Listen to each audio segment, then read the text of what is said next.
How's it going, guys? Topic for today's video, how to lose weight fast, 2 scientifically proven methods. So in this video, I'm going to go over a number of studies and just some basic tips in order to lose weight fast, but also do it in a sustainable way.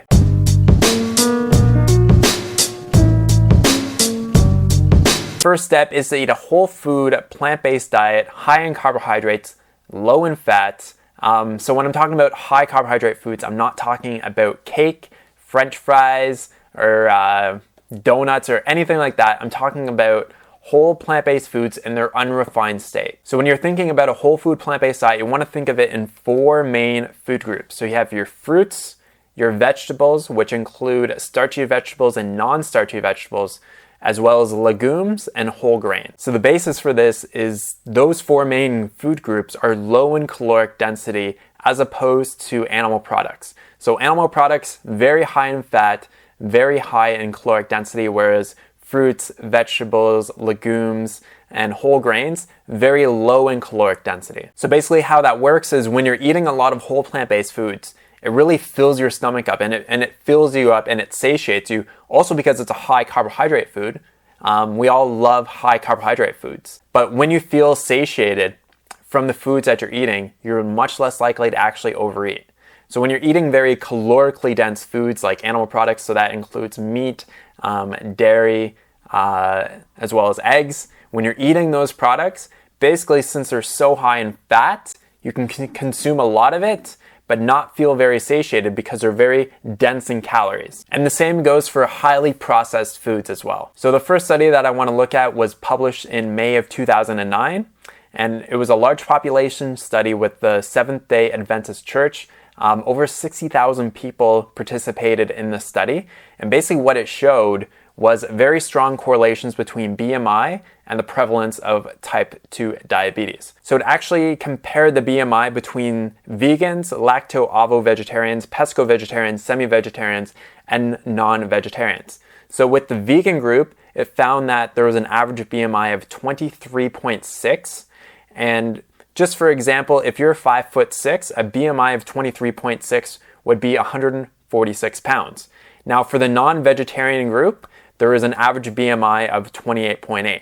Now if you're, again, 5'6", you'd be weighing 178 pounds. So between the vegan group and the non-vegetarian group, there is an over 32 pound spread. Now they do consider that if you are within a healthy BMI, your BMI is going to be between 20 and 25. And anything over 25 is considered to be overweight. And actually the vegan group was the only group out of all 5 of them that was actually under 25 for the average BMI. So the next study that I want to look at was published in 2004. The title of it is Effects of an Ad Libitum, Low-Fat, High-Carbohydrate Diet on Body Weight, Body Composition, and Fat Distribution in Older Men and Women. So this was a randomized control study. And what they found is that just by altering the basically the participants' fat percentage, so how much fat they're actually consuming in their diet, from basically they were starting over 30% of their calories coming from fat, all the way down to 18%, which is actually, when you look at a low-fat, high-carb, plant-based diet, that's actually still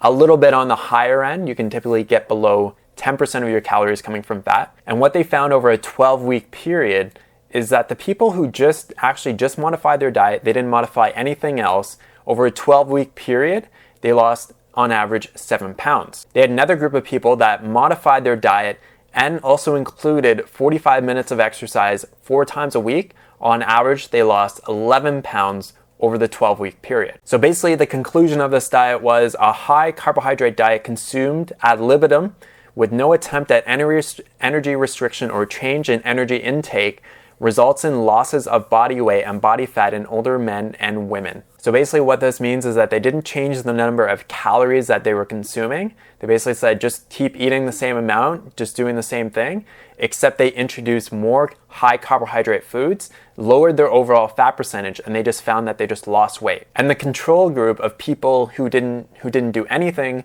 they actually lost no weight over that 12-week period. So in a really large study, the EPIC Panacea study that was done in 2010 actually showed a very strong correlation between meat consumption and prospective weight gain in participants in the study. So basically what they concluded with this study was a decrease in meat consumption may improve weight management. So what was really cool in this study is that they adjusted everything for the number of calories that they were consuming.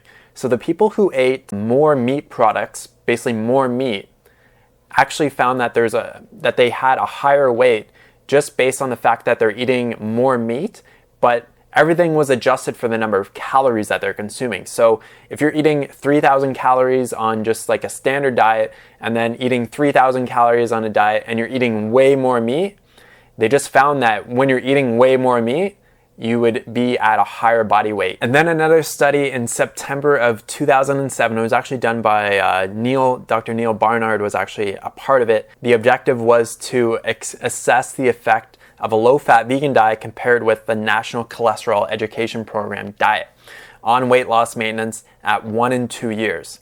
Now what they found is that a vegan diet was associated with significantly greater weight loss than the NCEP diet at 1 and 2 years. And then actually a more recent study, February 2015, basically the aim of this study was to determine the effect of plant-based diets on weight loss, and the title of it was Comparative Effectiveness of Plant-Based Diets for Weight Loss, a randomized control study of 5 different diets. So what they found at the 6-month period that the weight loss in the vegan group, which was typically negative 7.5% of their weight loss, was significantly different from the omnivorous group, which had about a negative 3.1% loss in body weight. So the 4 studies that I referenced, 2 of them were population studies and 2 of them were randomized control studies. So these 4 studies show a strong correlation to weight gain with eating more meat and more dairy and more eggs, whereas if you're going to be moving towards a low-fat plant-based diet, it has a very strong correlation to actually having a healthy BMI within the 20 to 25 range. So that's the end of step 1. So just focusing on eating a low-fat, whole food, plant-based diet centered around fruits, legumes, vegetables, and whole grains is going to be basically going to be your best bet for long-term sustainable weight loss. Now, step 2 comes as no surprise, is exercise. A lot of people know that exercise is important and they should be doing more of it, but a lot of people just don't do it. And obviously when you're going to be exercising more, you're going to be burning more calories, but I wouldn't be too concerned with the number of calories that you're burning just from the exercise. I'd be more concerned with the increase of your resting metabolic rate. So your resting metabolic rate is the number of calories that your body burns without doing anything. So if you're just to sit there and not move, that's your resting metabolic rate. So there's a number of factors that affect your resting metabolic rate. Some of them are like your height and your age. Those are some of the factors that you can't really change, right? So the ones that I do want to focus on is your exercise and your exercise intensity, as well as your body fat percentage. So obviously, exercise, it does burn more calories. If you're going to be exercising, you're going to be expending more calories. But I think where the big benefit comes is as you're doing intense exercise, is that you increase your lean muscle mass. Now you can do this through a number of different types of workouts. The 2 that are kind of like most common is resistance training. So just, like doing weights and stuff, as well as doing high intensity interval training. So the first study that I want to look at was done in April of 1990. It was showing that participants lost more weight initially while on a diet and exercise treatment than those who just did the diet treatment alone. Obviously this makes sense. If you're going to be including more exercise into your lifestyle, you're going to be burning more calories, but you're also going to be increasing that lean muscle mass in your body, which is also going to increase your resting metabolic rate. What they also notice is that initially the sleeping metabolic rate, which is actually a part of your resting metabolic rate, was reduced due to a reduction of calories, but it was restored to individuals that were exercising.